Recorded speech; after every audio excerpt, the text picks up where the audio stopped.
Si Satoru ay isang bigong artista sa edad na 29, isang duwag na laging tumatakas sa malupit na realidad, at isang araw ay napagbintangan siyang pumatay sa kanyang ina, isang dumukot at pumatay. Sa desperadong pagsisikap na patunayan ang kanyang kawalang sala, hindi niya inaasahang nagamit ang kanyang kakayahang bumalik sa nakaraan, ibinabalik ang kanyang sarili upang hanapin ang tunay na salarin at pagbayarin siya sa lahat ng kanyang ginawa.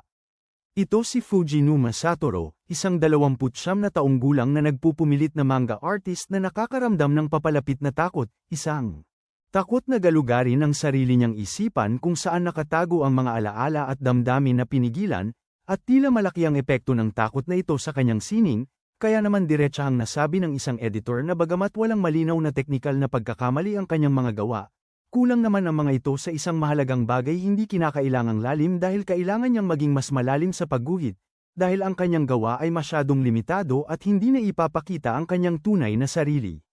Dahil sa mapait na kritisismo na ito, pakiramdam ni Satoru ay hindi siya nabibilang, lalo na sa edad na 29, isang edad kung kailan marami nang nakapagtayo ng kanilang karera, habang siya ay nananatiling nahihirapan sa kanyang part-time na trabaho bilang delivery boy ng pizza para lang makaraos.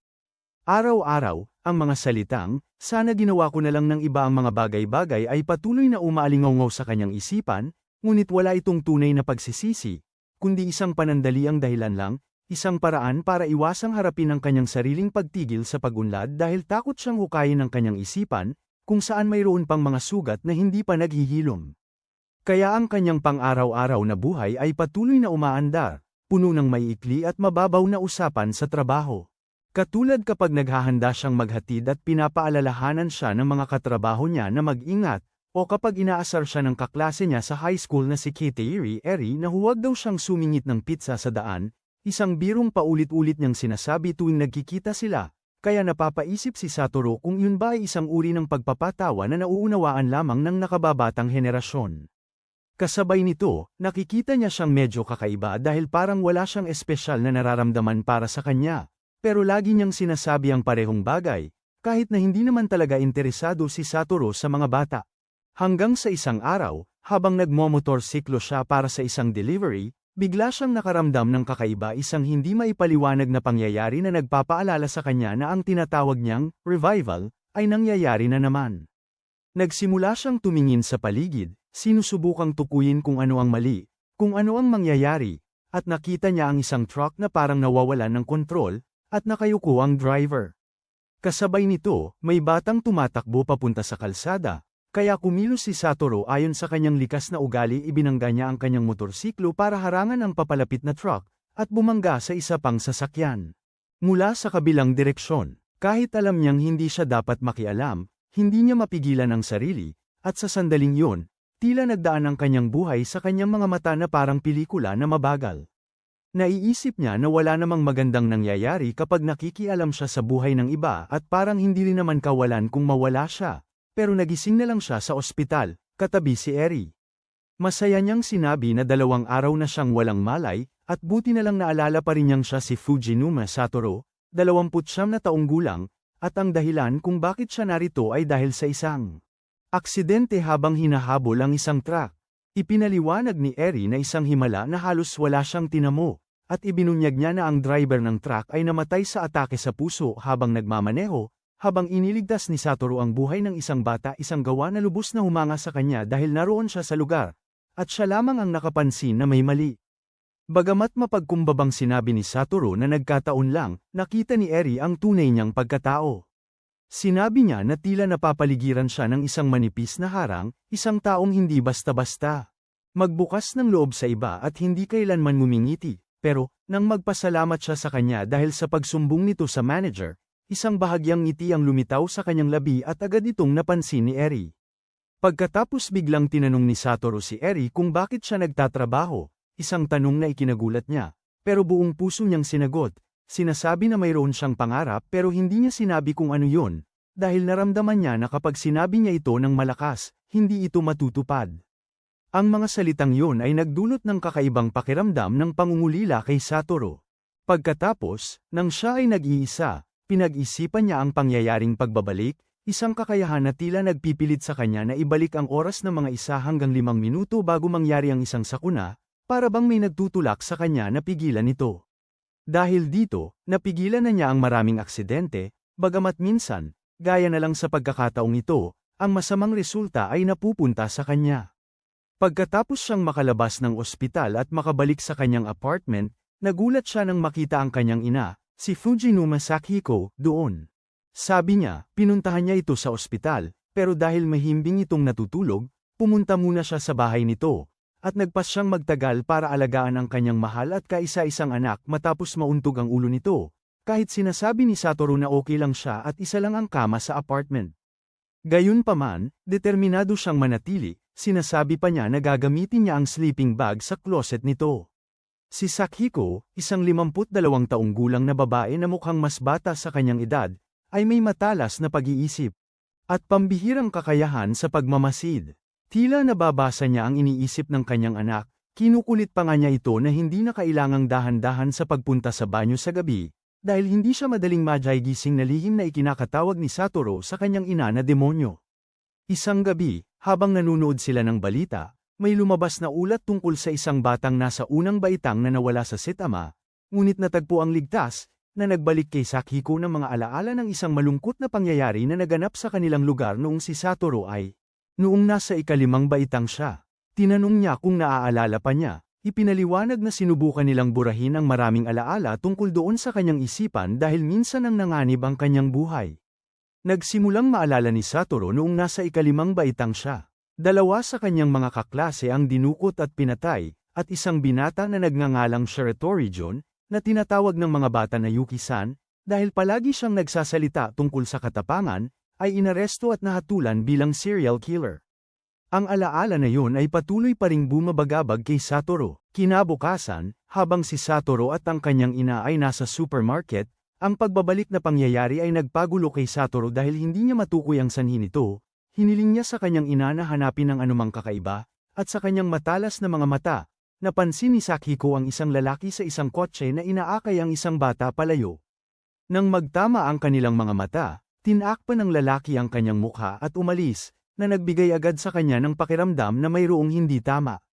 Kalaunan, nakasalubong nila si Eri, at inanyayahan siya ni Sakiko na kumain ng hapunan sa kanila para makakain siya ng curry na nagbabalak magluto. Habang kumakain, natuklasan ni Eri na isang manga artist si Satoru at labis siyang humanga. Sinasabing parang isang iginagalang na kaibigan si Satoru sa kanya, mga salitang bahagyang nagpahiya kay Satoru, habang inaasar naman sila ng kanyang ina tungkol sa kanilang relasyon.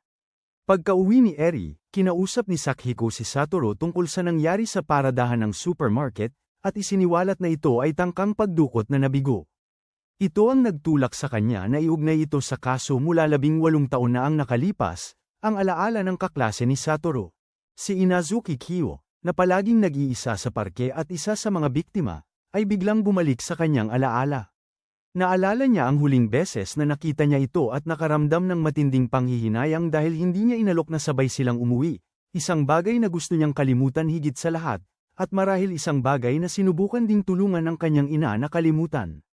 Samantala, sinimulan ni Sakiko na buuin ang mga pangyayari. Naalala niya ang plaka ng inuupahang sasakyan, ang paraan ng pagtakip ng lalaki sa kanyang mukha nang magtama ang kanilang mga mata, at ang pamilyar na pakiramdam na nakuha niya mula sa mga mata nito. Napagtanto niya kung sino ang lalaking yun at isang nakakagulat na katotohanan ang pumasok sa kanyang isipan. Maaaring hindi si Shiratorijon ang tunay na may sala. Agad siyang tumawag sa isang kakilala, pagkatapos ay umuwi. Batid na hindi pa talaga tapos ang kaso at malaya pa rin ang tunay na pumatay. Naramdaman niyang kailangan niyang makausap si Satoru upang sabihin sa kanya ang buong katotohanan. Ngunit napagtanto rin niya na ang pagbubukas ng nakaraan ay naglagay sa kanya at sa kanyang anak sa panganib, alam ng pumatay na siya ay natukoy na. Sa mismong sandaling yon, sinugod siya ng mamamatay tao mula sa likod. Sinubukan niyang abutin ang kanyang telepono ngunit hindi niya nagawa. Pagka-uwi ni Satoru galing sa trabaho, napansin niyang nakabukas ang pinto. Isang bagay na hindi karaniwan dahil maingat lagi ang kanyang ina. Tinawag niya ito, ngunit walang sumagot.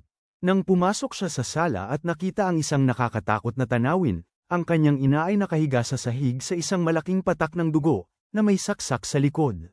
Nagpapanik si Satoru, niyuyugyug siya sa desperasyon, ngunit huli na ang lahat. Damyugo ang kanyang kamay, at sa mismong oras na yon, dumating ang kapitbahay para isauli ang kereng ibinahagi ng kanyang ina noong nakaraang gabi. Nang makita niya ang nangyari, sumigaw siya sa takot. Di nagtagal, dumating ang pulis, natagpo ang may dugo si Satoru sa kanyang mga kamay, at agad siyang kinilala bilang pangunahing sospek. Sa sandaling yun, ang isip ni Satoru ay napuno ng isang kaisipan lang mali ang lahat, hindi niya iyon ginawa. Dahil sa labis na takot, tumakbo siya. Habang tumatakas siya mula sa pulis, ang pinakamakapangyarihang pagkabuhay na muli na naranasan niya ay biglang nangyari. Sa pagkakataong ito, hindi lamang siya ibinalik ng ilang minuto, kundi inihagis siya nito sa malayong nakaraan. Pagdilat niya ng kanyang mga mata, natagpuan niya ang kanyang sarili sa isang lugar na parehong pamilyar at malayo. Nakita niya ang isang kaibigan noong bata pa na tinatawag ang kanyang pangalan, at napagtanto niya na nakasuot siya ng bag pampaaralan. Naglakbay siya pabalik sa nakaraan, pabalik sa pagiging isang batang mag-aaral sa elementarya, bago pa man magsimula ang nakakatakot na serye ng mga pagdukot. Natagpuan ni Satoru ang kanyang sarili na napunta sa isang magulo at hindi pamilyar na realidad, ang kanyang 29 na taong gulang na kamalayan. Nakulong sa loob ng katawan ng kanyang nakababatang sarili. Napagtanto niya na naglakbay siya sa panahon patungo sa ika-15 ng Pebrero taong 1988, isang pangyayaring tinawag niyang revival phenomenon. Ngunit sa pagkakataong ito, ang saklaw nito ay higit pa sa anumang naranasan niya noon, hindi lamang ilang minuto, kundi buong 18 taon. Natagpuan niya ang kanyang sarili na nakaupo sa kanyang lumang silid-aralan, napapaligiran ng mga kaibigan noong bata na nag-uusap ng masaya tungkol sa mga palabas sa TV tulad ng Maskman at Black, o mga video game tulad ng Dragon Quest Roman 3 pangalan, na nagpaalala ng isang panahong matagal nang nawala. Biglang nalito siya, hindi na niya maalala kung saan ang upuan niya. Wala sa sariling lumapit siya sa mesa ni Hinazuka Kyo, isang tahimik at nag-iisang babae, at agad siyang inasar ng mga kaklase niya, na nagbibirong gusto niya si Kyo at na dalawang katulad nilang kakaiba ay babagay. Habang nagtatawag ng attendance ang guro, naglilikot ang isipan ni Satoru bakit siya nandito. Anong nangyayari? Totoo ba ito? Dahil binabalikan niya ang nakaraan mula 18 taon na ang nakalipas, isang nakaraan na pinilit niyang kalimutan. Dahil sa labis na bigat ng kanyang nararamdaman, nagpanggap siyang sumasakit ang ulo niya para pumunta sa klinika, pero sa halip ay kinuha niya ang kanyang bag at tumakbo diretso pauwi. Isang matinding pagnanais na makita ang kanyang inang si Sekiko, ang mismong babaeng nakita niyang pinatay sa hinaharap, ang nagtulak sa bawat hakbang niya. Pagdating niya sa bahay, sumigaw siya, "Nanay!" Nanginginig ang kanyang boses sa sakit at ginhawa. Pero wala pa siya sa bahay, nasa trabaho pa siya. Pumasok siya, nakadarama ng matinding pananabik sa lahat ng nakapaligid sa kanya. Nang sa wakas ay lumitaw siyang buhay, malusog, at nagliliwanag, si Satoru ay labis na naantig. Ang kanyang ina, bagamat nagulat at medyo naguguluhan sa kanyang kakaibang pag-uugali, ay malumanay siyang inalo. Nang magsimula ang kanyang ina sa simpleng hamburg steak, nagluto siya ng isang simpleng pagkain na ngayon ay may malalim na kahulugan para kay Satoru. Ito ang lasa ng kapayapaan, ng pamilya, ng mahahalagang sandali na dati niyang nawala at ngayon ay may pagkakataong mabawi. Napagtanto niya na nakalimutan na niya ang maliliit at masasayang sandaling ito at ipinangako sa kanyang sarili na hindi na niya hahayaang mawala pang muli. Naunawaan niya na ang malaking pagbangon na ito ay may layunin, isang pangalawang pagkakataon upang itama ang nakaraan, at naniniwala siya na para iligtas ang buhay ng kanyang ina sa hinaharap, kailangan niyang magsimula dito mismo, sa nakaraang ito, sa pamamagitan ng pagpigil sa trahedyang malapit ng mangyari. At sa sentro ng trahedyang yun ay walang iba kundi si Hinazuka Kyo, ang babaeng magiging unang biktima sa sunod-sunod na pagkawala at kamatayan, isang pangyayaring humubog sa nakakatakot. At ang taong puno ng pagsisisi na siya'y magiging sa bandang huli ng kanyang buhay. Pagbalik sa eskwela, sinimula ni Satoru na pagmasdan si Kyo ng mas maigi at agad niyang napansin ang pasa sa kanyang binti, isang malinaw na senyales ng pananakit.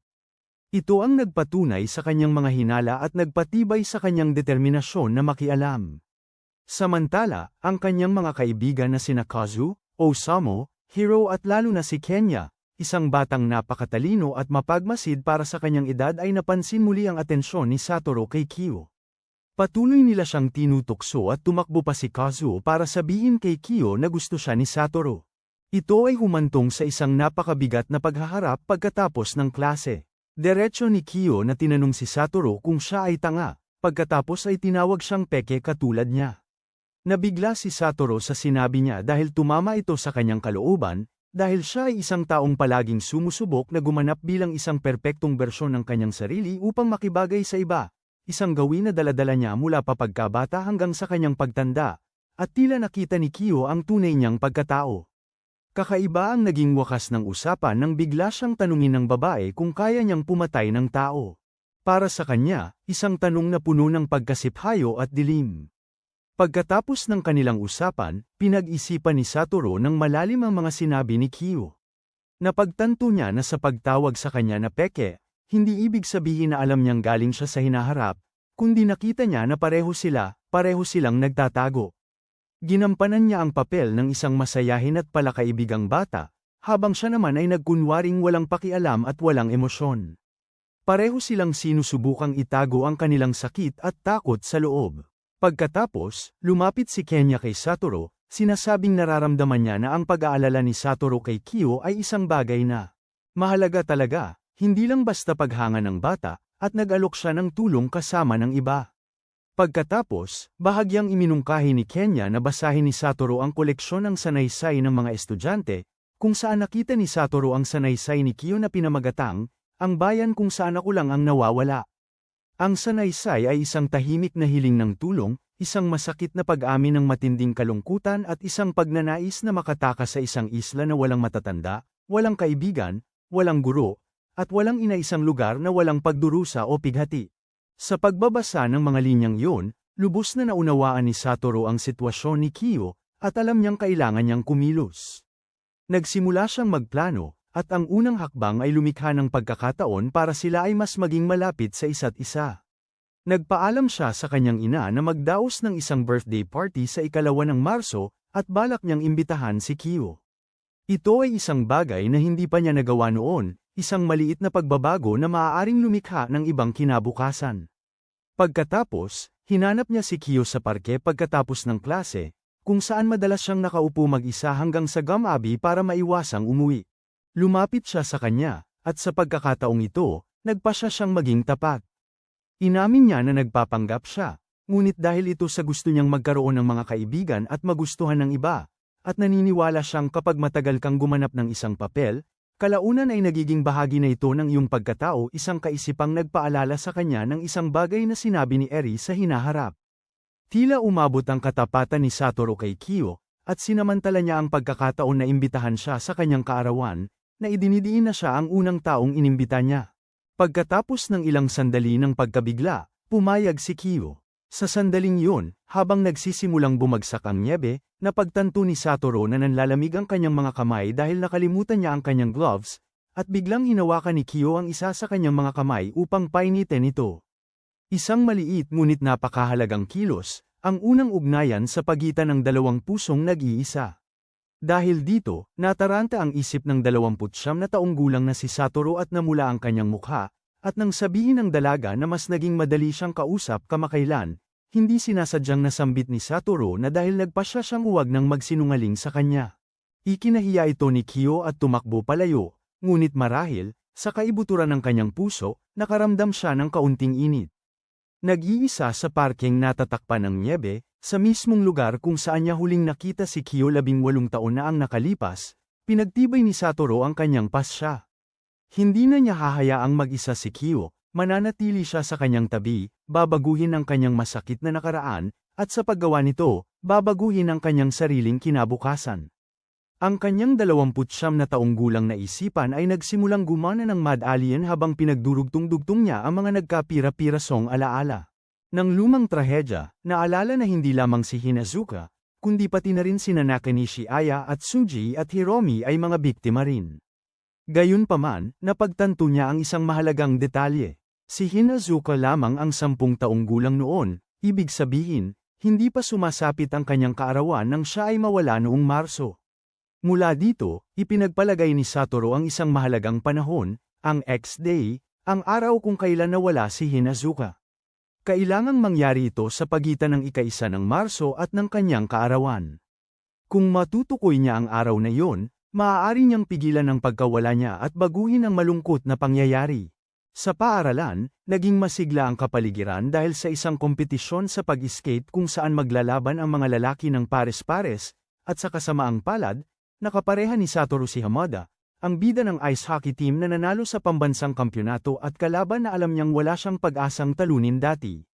Hinimok ng mga babae si Hinazuka na suportahan si Satoru, at nag-aalangan siyang nagtanong kung sa palagay ba nito kaya niyang manalo. Gustong magpakitang gilas sa kanya at hikayatin siyang lumabas sa kanyang sariling mundo, ipinangako ni Satoru na susubukan niya ang kanyang makakaya.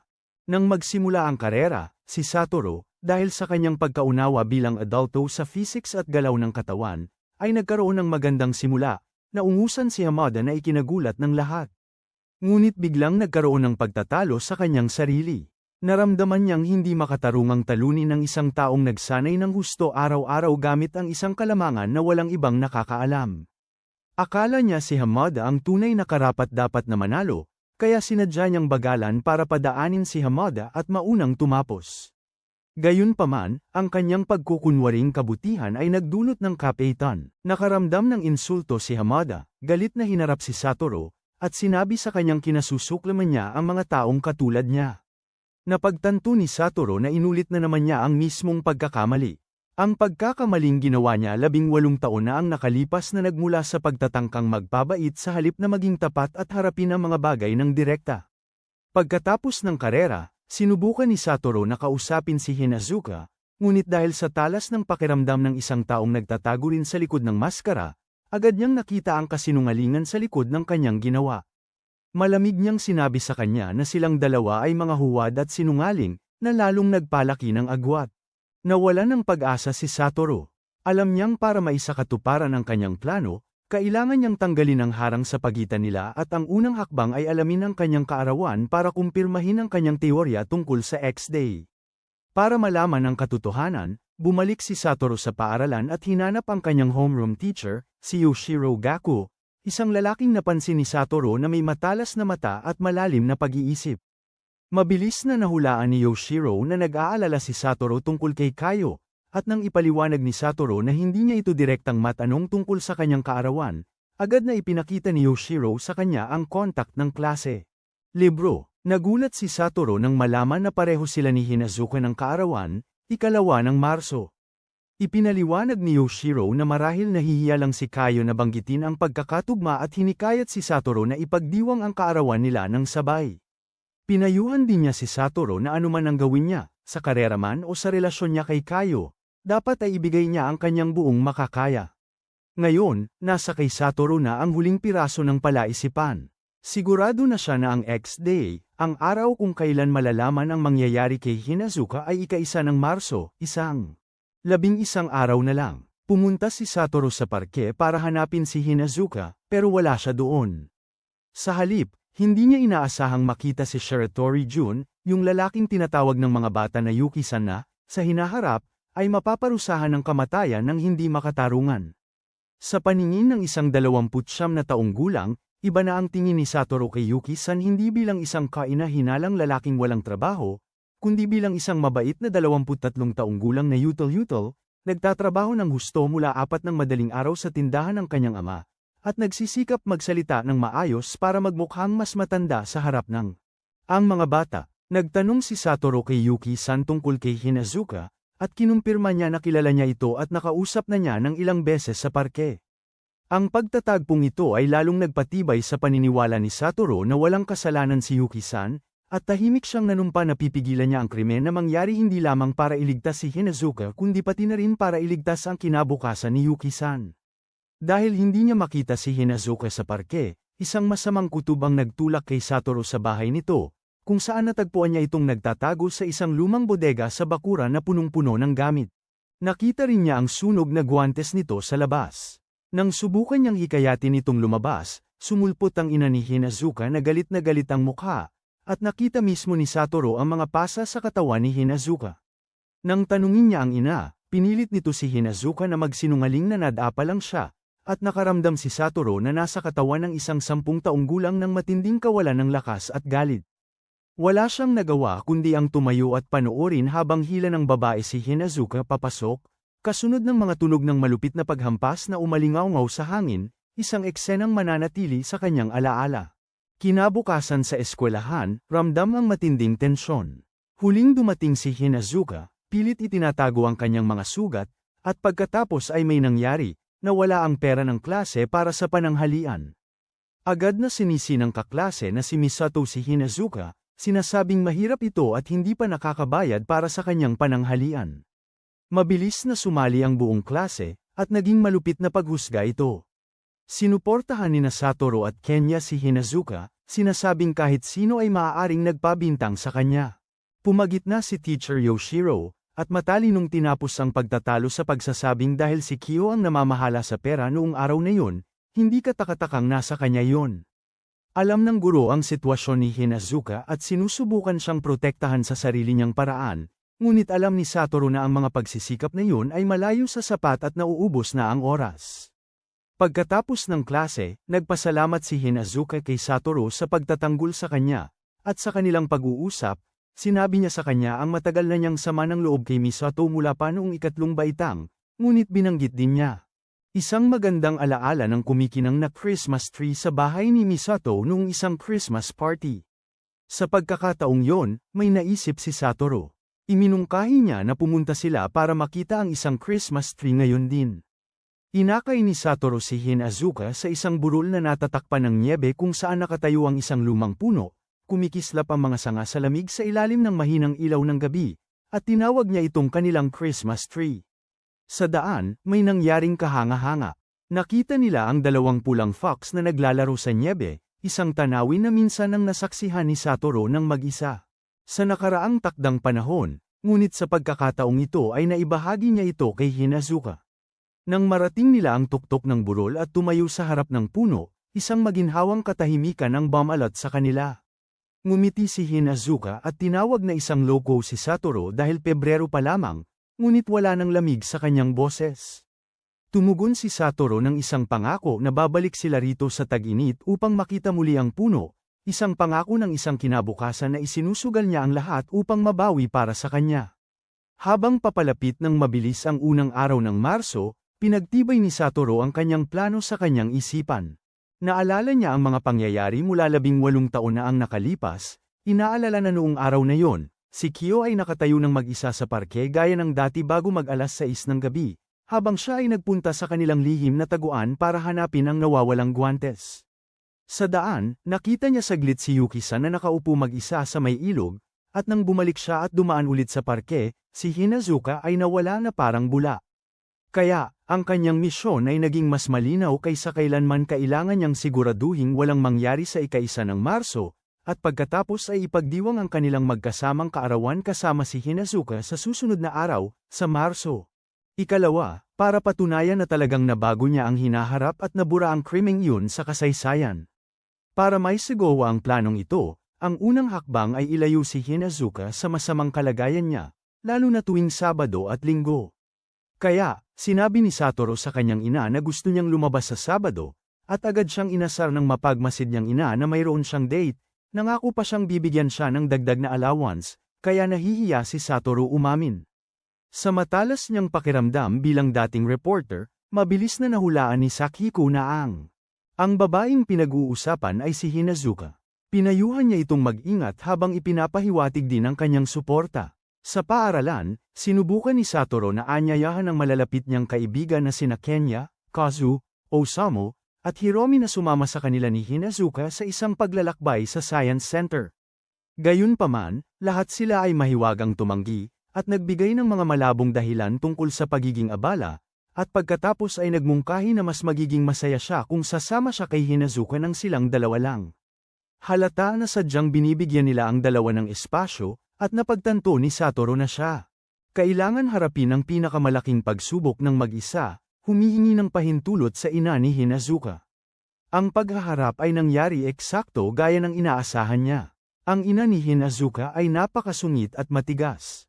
Tahasan siyang tumanggi, sinasabing kailangang manatili si Kyo sa bahay para gumawa ng mga gawaing bahay, at kinwestiyon ang motibo ni Satoru sa mga nakakasakit na salita. Tinawag pa ang sarili niyang anak na isang malungkuting bata. Umabot sa sukdulan ang pagtatalo sa bugso ng galit, di sinasadyang nasambit ni Satoru na gusto niyang iligtas ang kanyang kaibigan, isang pabayang pagkakamali na lalo lamang nagpalalim sa hinala ng babae. At puot, nang halos sumapit na ang pinakamasamang kalagayan, si Sakihiko, ang ina ni Satoru, ay lumitaw na parang isang tagapagligtas. Ibinunyag niya na sinusundan niya ang mga bata dahil sa isang masamang kutob, at tulad ng Castrol Power 1 engine oil, kinuha niya ang kontrol sa sitwasyon. Hinarap niya ng direkta ang ina ni Hinazuka, gamit ang pangangatwiran ng isang magulang upang itulong na suportahan ang positibong pagsisikap ng kanilang mga anak. Binanggit din niya ng bahagya na ang kanilang mga pamilya ay may ilang pagkakatulad at nag-abot ng isang magalang. Isang makahulugang paanyaya para mag-usap, isang matalinong hakbang na matagumpay na nagpababa ng pagtutol ng babae at nag-udyok sa kanya na pumayag na payag ang lumabas si Kyo. Noong Sabado, ika-27 ng Pebrero, sina Satoru at Hinazuka ay nag-enjoy sa isang magandang araw sa Science Center. Maaraw noon, at tila nabawasan ang mga alalahanin ni Hinazuka, mas relax at masaya siya, at hindi na rin siya tinatawag na inutil. Habang naglilibot sila, nakaramdam si Satoru ng kakaibang asterisk déjà vu. Bigla niyang napagtanto na sa orihinal na takbo ng panahon, napunta rin siya dito ng mag-isa at nagkataong nakilala si Hinazuka. Nagkaroon sila ng halos parehong pag-uusap. Isang nakakakilabot na ideya ang pumasok sa isip niya na baka hindi niya namamalayang inuulit na naman niya ang nakaraan. Ngunit nang magsimula na siyang mag-alala, may ibang bagay na malinaw na nangyari. Biglang sumulpot ang kanyang mga kaibigan. Sinabi nilang natapos nila ng maaga ang kanilang mga gawain at sumama sa kanila. Ito ay isang bagay na lubos na bago, isang hindi maikakailang patunay na ang kanyang mga ginawa ay talagang nagbunga ng pagbabago. Nakaramdam si Satoru ng ginhawa at pag-asa. Hindi na isang takdang landas ang kinabukasan. Lumipas ang sumunod na araw sa isang masayang kapaligiran. Noong Lunes, ika-29 ng Pebrero, dumating si Hinazuka sa paaralan ng maaga, ang kanyang mukha ay masigla at puno ng buhay na hindi pa nangyayari dati.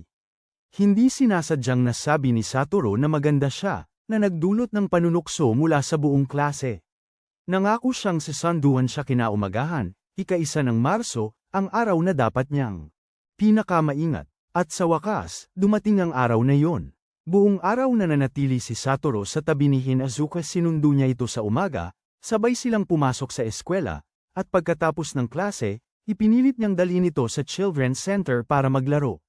Kahit gusto niyang umuwi ng maaga para ihanda ang regalo niya sa kaarawan nito, ayaw siyang iwanan ni Satoru kahit isang segundo.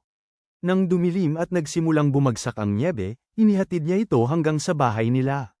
Bago umalis, malakas niyang isinigaw, "Sasanduan kita bukas," isang matapang na pahayag na hindi para lamang kay Hinazuka, ngunit para rin sa kanyang ina sa loob ng bahay, at para sa sinumang maaaring nagtatago sa malapit, isang malinaw na pahayag na hindi na siya nag-iisa, na lagi siyang nariyan.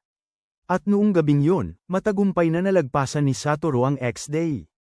Naniwala siyang nanalo siya. Kinabukasan, ika-2 ng Marso, ang kaarawan nilang dalawa, nagising si Satoru ng napakaaga, punong-puno ng saya at ginhawa ang kanyang puso. Tumakbo siya sa bahay ni Hinazuka, at magkasama silang pumasok sa eskwela. Gayunpaman, pagkatapos ng klase, pinigil sila ni Yoshiro upang tumulong sa ilang maliliit na gawain. At pagdating nila sa bahay ni Satoru, isang malaking sorpresa ang naghihintay sa kanila. Naroon ang lahat ng kanilang mga kaibigan kasama ang ina ni Satoru. Lihim silang naghanda ng isang malaking handaan para sa kaarawan, isang plano kung saan nakisali pa si Mr. Yoshiro. Ang handaan ay naganap sa isang masaya at nakakaantig na kapaligiran, kabaligtaran ng malungkot na karawang naranasan ni Satoru 18 taon na ang nakalipas. Maraming tawa si Hinazuka, nakatanggap ng mga regalo, at sa unang pagkakataon, napaligiran siya ng tunay na mga kaibigan. Nagpaumanhin siya kay Satoru dahil hindi pa niya natapos ang regalo nito, pero nangako siyang ibibigay ito sa kanya kinabukasan, isang pangako na malugod na tinanggap ni Satoru. Nang ihatid ni Satoru si Hinazuka pauwi, nagpasalamat ito sa kanya at inulit ang kanyang pangako, at noong gabing yun, Natulog si Satoru na may pakiramdam ng lubos na tagumpay na nagawa niya ito. Binago niya ang kasaysayan, pero kinabukasan, nahuli siya ng gising at nagmadali papunta sa paaralan. Nakahinga siya ng maluwag nang makita niyang hindi pa siya huli, pero isang linya mula sa guro ang Samaira sa buo niyang mundo. Kaya si Kyo lang ang late ngayon. Hindi pumasok si Hinazuka. Natigilan si Satoru. Napagtanto niya na pagkatapos ng birthday party, hindi nagpakita si Hinazuka, at ang pangako nila sa isa't isa noong gabing iyon ay hindi na matutupad. Ang malupit na katotohanan ay sumaklap kay Satoru na parang isang mabigat na dagok hindi pumasok si Hinazuka. Sinubukan niyang aliwin ang kanyang sarili sa mga simpleng dahilan, sinasabi sa sarili niya na baka nahuli lang siya dahil nagpuyat siya para tapusin ang regalo niya sa kanya.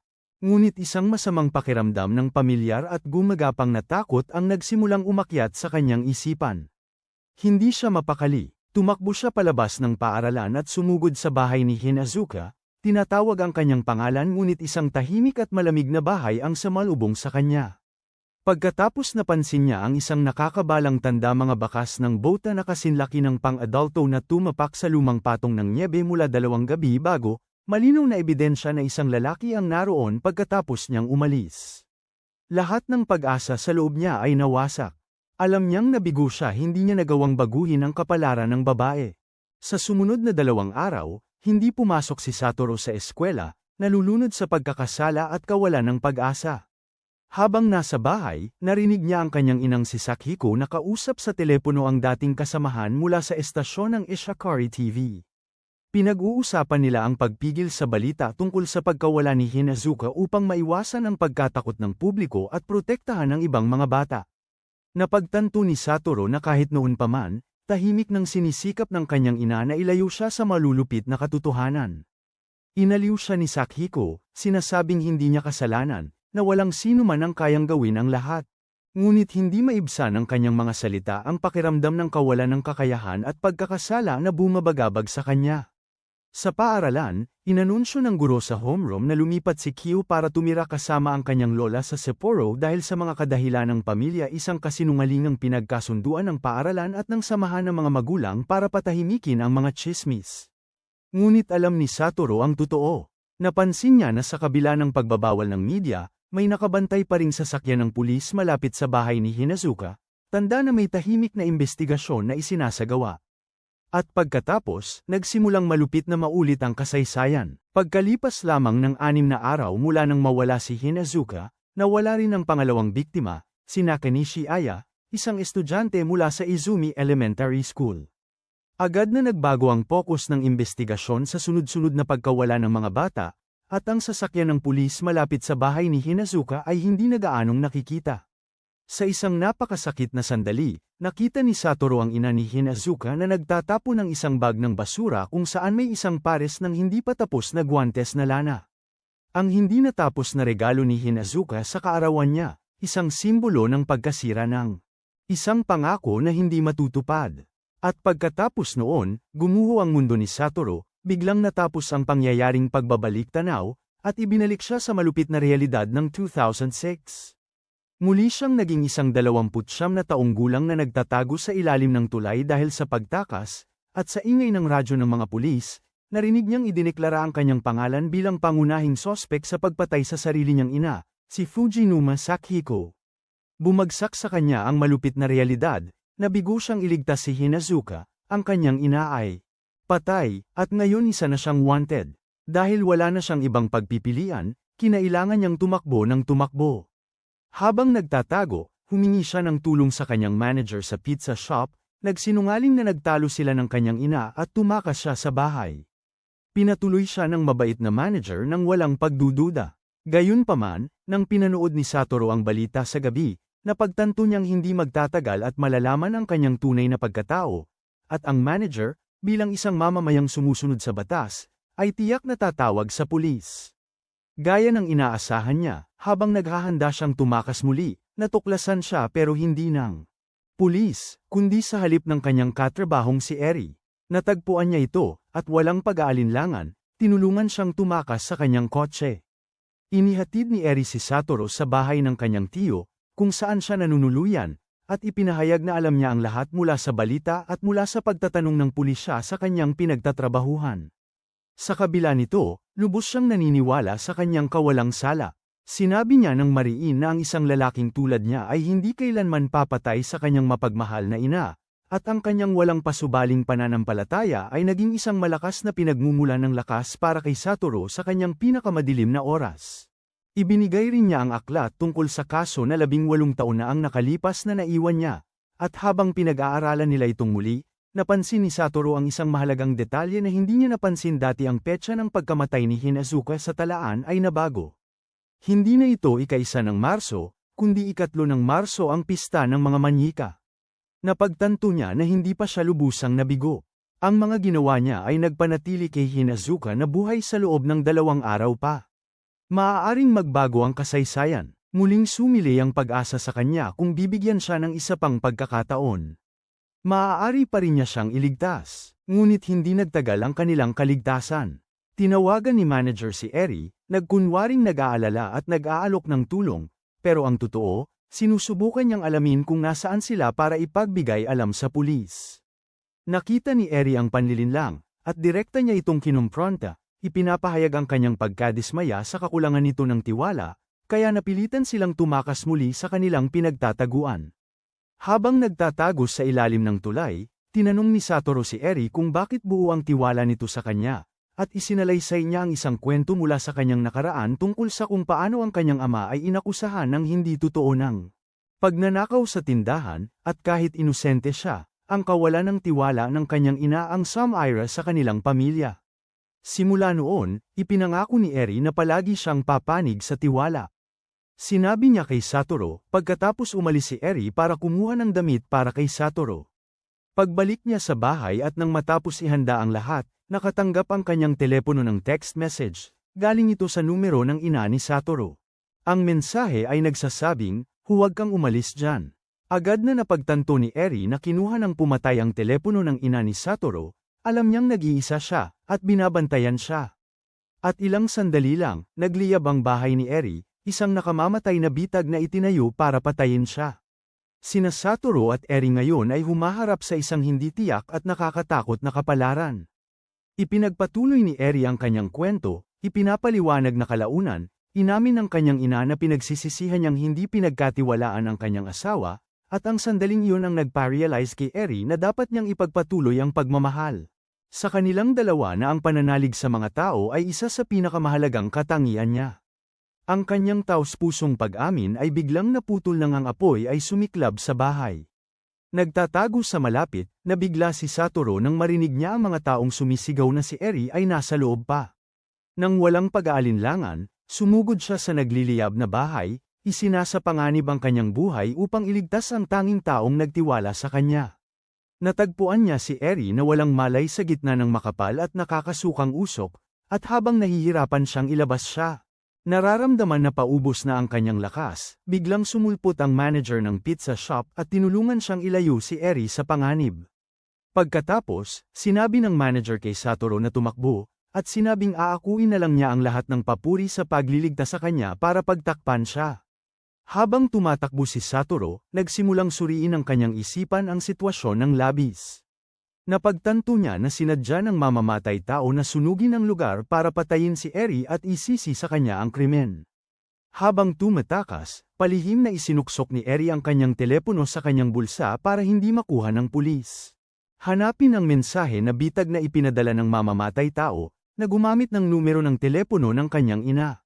Pinatunayan nito na alam ng mamamatay tao ang address ni Eri, maaaring sinusundan niya ito o nakita niya ito sa pizza shop noong pumunta siya roon para alamin ang schedule ng trabaho ni Satoru bilang bahagi ng plano niyang patayin ang ina ni Satoru. Naintindihan ni Satoru na malapit ang kanyang kalaban, na hindi siya maaaring tumakbo ng walang hanggan, at kailangan niyang gumawa ng hakbang para hanapin ito alinman siya ang makakahanap sa mamamatay tao o siya ang mahuhuli habang sinusubukan. Sa pagkasolusyon yun, ginamit ni Satoru ang mga kontak sa telepono ng kanyang ina para tawagan si Sawada, isang dating reporter na pinagtiwalaan niya. Ang tawag ay nagsimula ng may tensyon at pag-iingat, ngunit sa huli ay nagkasundo silang magkita. Dumating si Satoru sa tagpuan, At agad ipinahayag ni Sawada ang kanyang paniniwala sa kawalang sala ni Satoru, sinasabing ang isang inang tulad ni Sakiko ay hindi magpapalaki ng isang mamamatay tao. Ibinahagi niya ang nilalaman ng kanyang huling pag-uusap kay Sakiko, kung saan iginiit ni Sakiko na si Shiratori Jun, o Yuki-san, ay walang sala, at natukoy na niya ang tunay na may sala. Pagkatapos ay inilatag ni Sawada ang buong takbo ng 18 taong gulang na kaso batay sa mga record ng pulisya.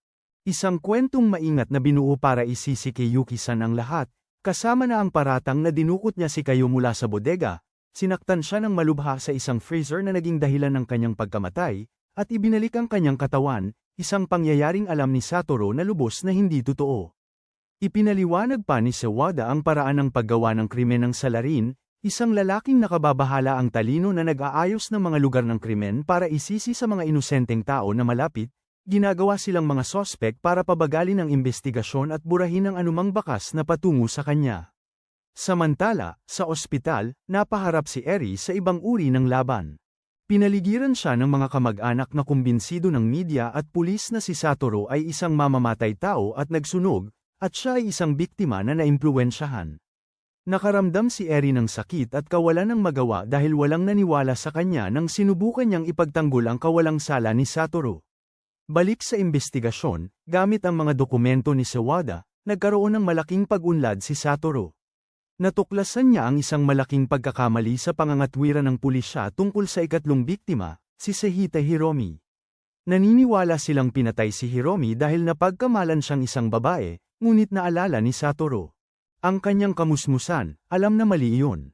Lubos na alam ng pumatay na si Hiromi ay isang lalaki at sinadya siyang patayin dahil doon para alisin ang kanyang sarili sa listahan ng mga unang sospek, na malamang na naglalaman lamang ng mga lalaking hindi kilala si Hiromi.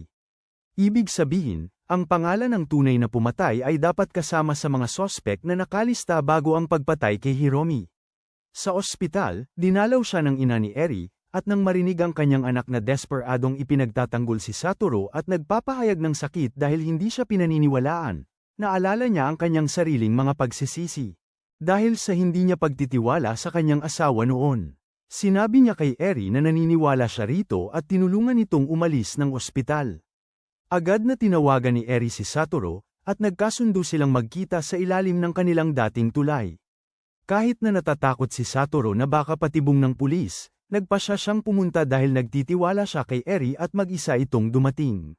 Doon, ibinigay ni Eri kay Satoru ang kanyang huling pinaghihinalaan, isang lalaking nagngangalang ni Shizuno, isang konsehal ng lungsod at regular na customer sa pizza shop, isang taong madaling makakuha ng kanilang schedule sa trabaho.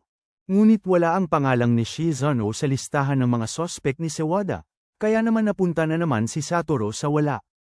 Pakiramdam niya ay parang siya ang Diyos ng kamatayan na minsan niyang ginawa sa kanyang manga, isang taong may magandang intensyon ngunit nagdadala lamang ng kamalasan sa mga nasa paligid niya. Ngunit inahan siya ni Eri mula sa kawalan ng pag-asa. Sinabi nito sa kanya na hindi pa tapos ang kanyang kwento at kailangan pa niyang magtiwala sa kanyang sarili.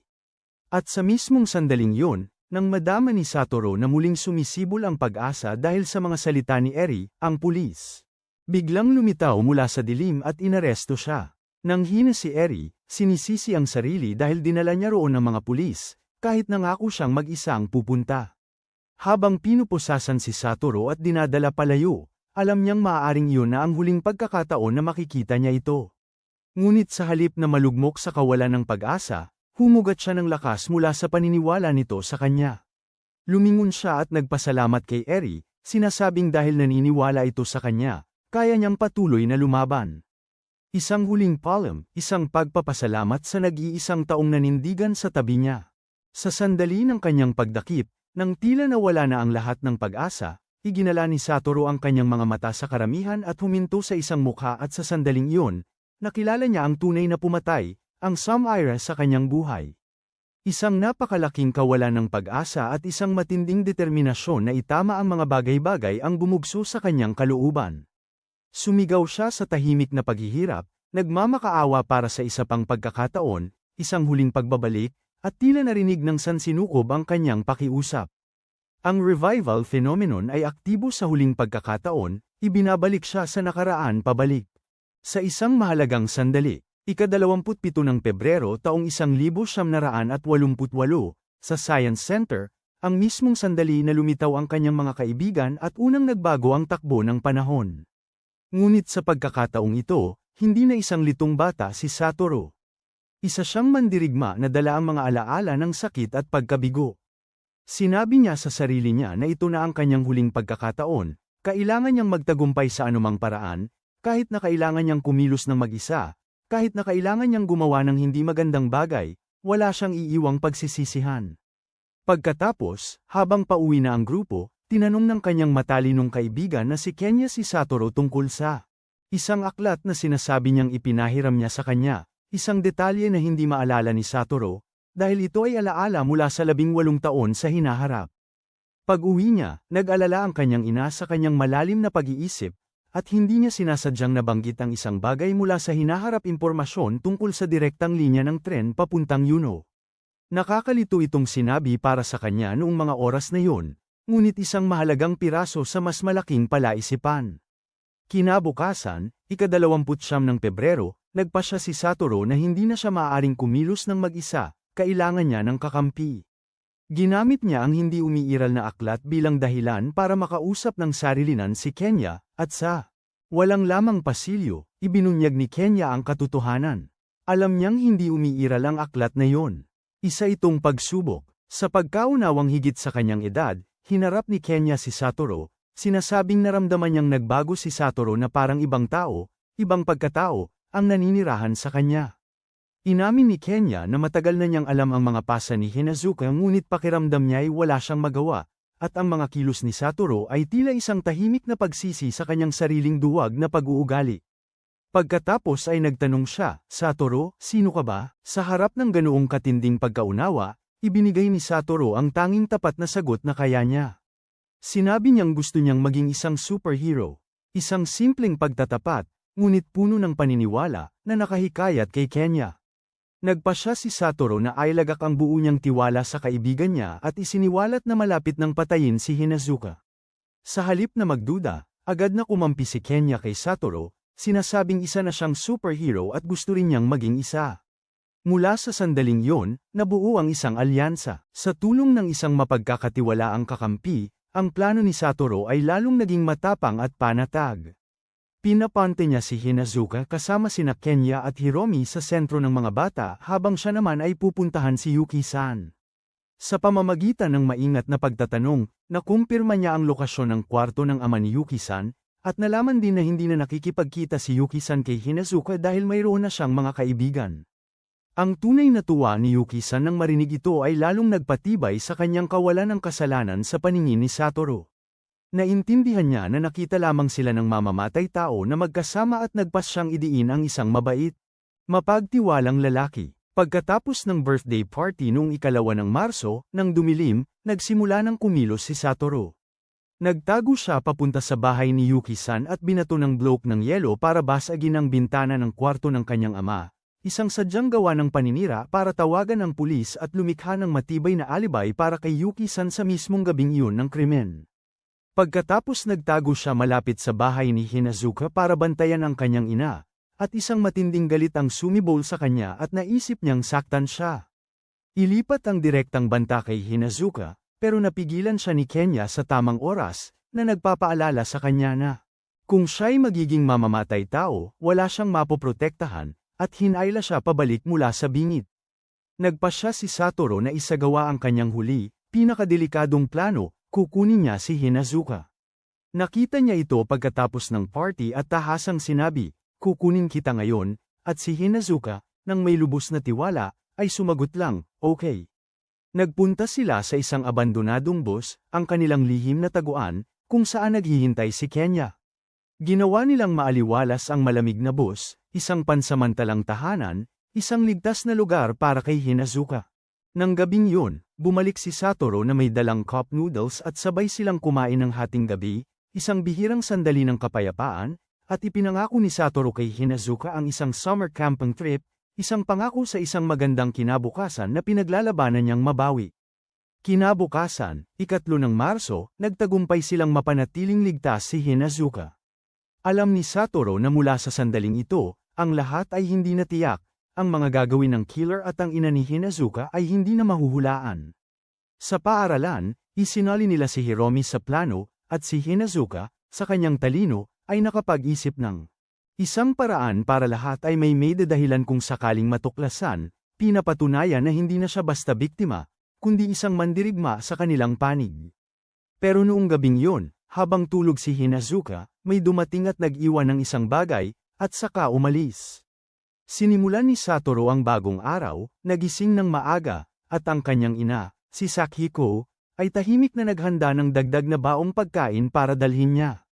Pumunta siya sa lihim na taguan sa abandonadong bus kung saan naghihintay si Hinazuka at nagbahagi sila ng almusal, isang mapayapang sandali bago ang paparating na problema.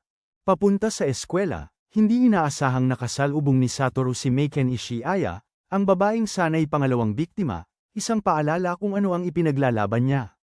Sa klase, ipinagpatuloy nila ng kanyang mga kaibigan ang pagpapanggap na hindi niya alam kung nasaan si Hinazuka at kalaunan ay nakausap ni Satoru si Jiyoshiro, na nagbalita ng nakapagpapasiglang impormasyon.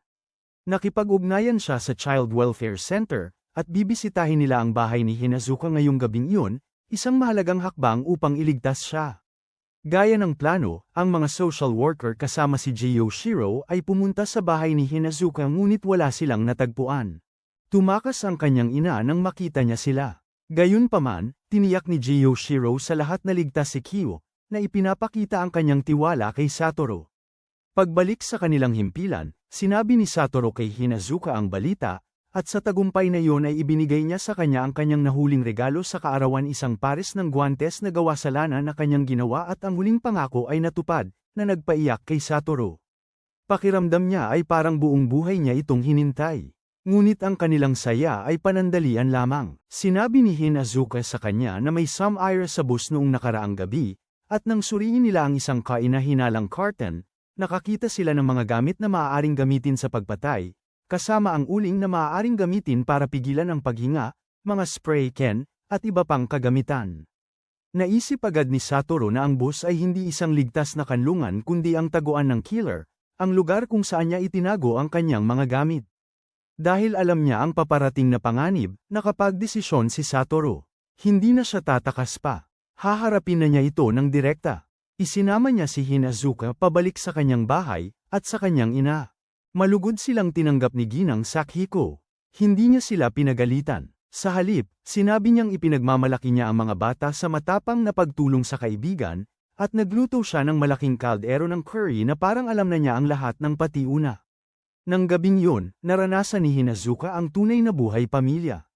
Pinaliguan siya sa isang maligamgam na batya, hinugasan at inalagaan ni Sakihiko ang kanyang buhok, at payapa siyang natulog sa sala kasama si Satoru at ang kanyang ina, isang gabing puno ng pagmamahal at kapanatagan na hindi pa niya naranasan noon.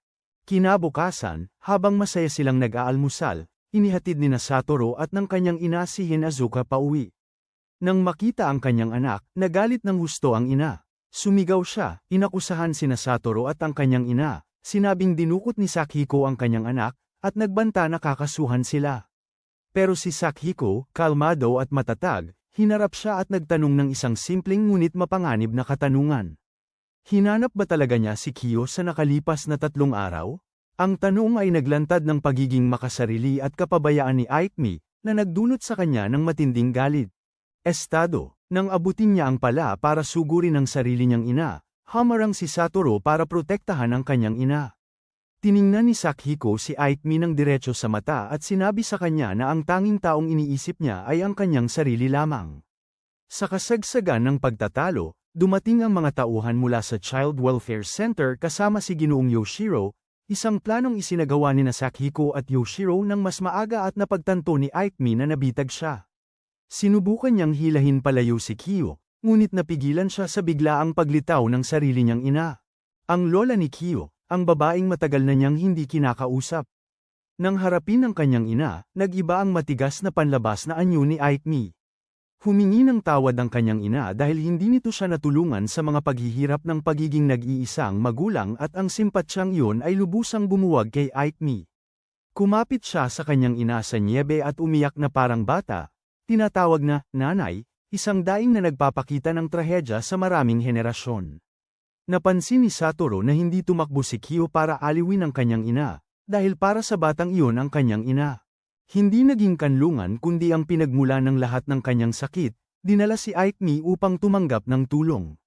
Pinuri ni Yoshiro si Satoru, sinasabing ang kanyang matapang na pagsisikap ay hindi dapat magtapos sa trahedya. Ang kanyang mga salita ay malaking aliw kay Satoru, parang mga salitang sasabihin ng isang ama. Inilagay si Kyo sa pangangalaga ng kanyang lola at tunay na nakalaya. Nang umalis siya, nagpaalam siya kay Satoru ng may luhang puno ng pag-asa. Habang pinapanood siyang umalis, naisip ni Satoru ang sanaysay na, ang bayan kung saan ako lang ang naglalaho, at alam niya na. Ngayon hindi nagugustuhin ni Kyo na maglaho, lalakarin niya ang sarili niyang landas tungo sa isang magandang kinabukasan. Ligtas na si Kyo, tapos na ang misyon, ngunit nakaramdam si Satoru ng kawalan dahil alam niyang malaya pa rin ang mamamatay tao, at ang susunod na puntirya ay sina Hiromi at Nakanishi Aya. Sinimulan niyang planuhin ang susunod na misyon. Sinubaybayan niya si Nakanishi Aya para alamin ang mga gawain nito, at minsan, nagkataon na nakisakay sila ng kanyang ina kay Ginoong Yoshiro. Habang nasa biyahe, hindi sinasadyang nakita ni Satoru ang isang kahon ng candy sa lalagyan ni Yoshiro. Si Satoru at siya ay piniling maniwala. Sumali si Hiromi sa kanilang alyansa. Lahat silang tatlo ay handang gawin ang lahat para tumulong, at sa suporta ng kanyang mga kaibigang kapwa superhero, hindi na nag-iisa si Satoru. Naalala niya nang may pagsisisi ang mga salitang, sana nailigtas ko siya, na isinambit niya sa kanyang ina 18 taon na ang nakalipas, at ipinangako niya na hindi na ito mangyayari muli, ililigtas niya ang lahat. Nang magsimula ang kanilang huling plano, nagpasya silang lapitan si Nakanishi Aya. Kaya nagpunta sina Satoru at Hiromi sa mga lugar na madalas puntahan ni Aya. Hindi nila alam na ang kanilang mga kaibigan, sina Kazu at Osamu, ay palihim silang sinundan dahil sa kuryusidad. Sa pagtatapos sa elementarya, inalala ni Satoru ang kanyang dating buhay noong 1988, isang buhay na puno ng pangungulila dahil sa pagkawala ni Kyo, Hiromi, at Nakanishi Aya, at ang matinding pakiramdam ng pagkakasala na nag-iwan ng malalim na sugat sa kanyang puso. Tumimo ng husto kay Satoru ang talumpati ni Yoshiro tungkol sa pagpupuno ng mga kakulangan sa puso ng bawat isa.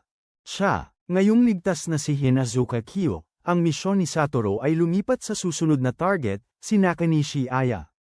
Nilapitan nila siya kasama ang kanyang mga kasama na sina Kenya at Hiromi, at pagkatapos ng isang medyo kakatwang pag-uusap tungkol sa piano at Shakespeare, inanyayahan nila siyang bisitahin ang kanilang lihim na taguan. Akala ni Aya noong una ay parang bata, ngunit naakit siya sa katapatan at sigla ni Kazu, na kanyang pinangalagaan bilang simbolo ng pakikipagsapalaran, at mula doon ay umusbong ang pagkakaibigan. Nagsimulang gumugol ng oras si Aya sa taguan, nagpapalipas ng kanyang kalungkutan, at nagpresenta si Kazu na samahan siya, dumadating. Araw-araw para sunduin siya pagkatapos ng cram school. Isang dalisay at magandang relasyon ang nabuo. Samantala, nakita rin ni Hiromi ang kanyang sariling kaligayahan. Ipinagtapat niya kay Satoru at Kenya na lagi siyang nakakaramdam ng kalungkutan dahil late umuwi ang kanyang mga magulang, pero ang paglahok sa misyon na punan ang mga pangangailangan ni Kyo at Aya ay nakatulong upang punan ang sarili niyang kawalan. Dahil ang tatlong orihinal na biktima ay nabalot na ngayon ng pagkakaibigan at hindi na nag-iisa, pakiramdam ni Satoru ay natapos na ang kanyang misyon. Gayunpaman, nanatili ang isang pagkabahala na pagtanto niya na nailigtas lamang niya ang mga biktima, hindi nahuli ang. At ang mamamatay tao, na inalis ang kanyang balak na biktima, ay tiyak na maghahanap ng ibang mapupuntirya.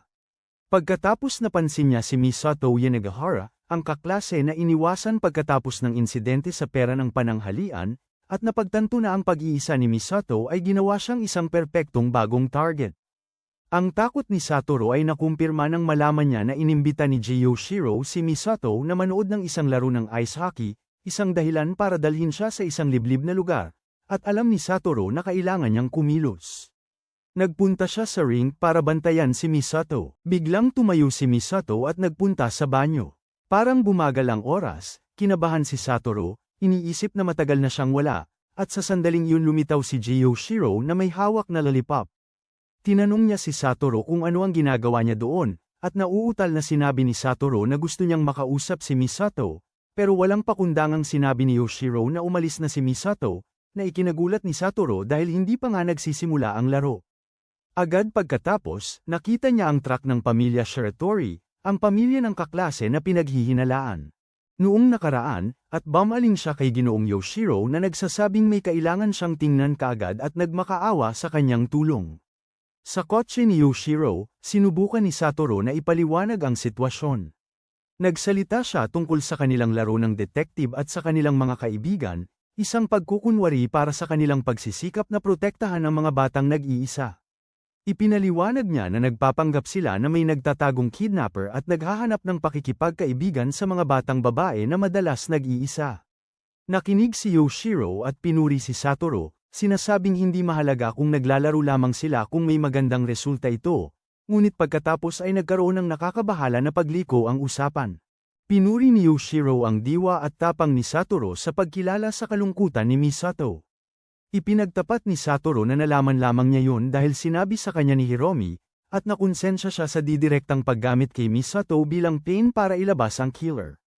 Inalo siya ni Yoshiro na may pilosopiyang nagsasabing ang paggamit ng pain ay isang lehitimong taktika, at ang kamakailang hindi karaniwang pagiging palakaibigan ni Satoru sa lahat ay bahagi lamang ng layuning iyon.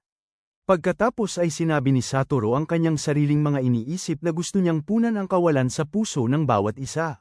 Pareho niyang sa kanya at sa iba, at sa sandaling yun, napagtanto niya ang kanyang malaking pagkakamali. Iyon mismo ang mga salitang ginamit ni Yoshiro sa kanyang talumpati sa pagtatapos sa nakaraang buhay.